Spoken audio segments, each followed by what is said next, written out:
بسم الله الرحمن الرحيم.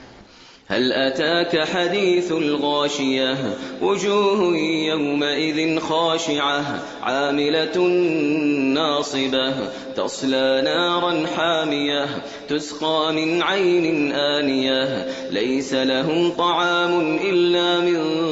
ضريع لا يسمن ولا يغني من جوع وجوه يومئذ ناعمة لسعيها راضية في جنة عالية لا تسمع فيها لاغية فيها عين جارية فيها سرر مرفوعة وأكواب موضوعة ونمارق مصفوفة وزرابي مبثوثة أفلا ينظرون إلى الإبل كيف خلقت وإلى السماء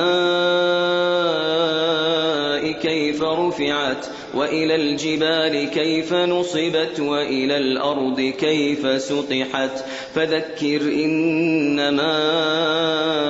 أنت مذكر لست عليهم بمسيطر إلا من تولى وكفر فيعذبه الله العذاب الأكبر إن إلينا إيابهم ثم إن علينا حسابهم.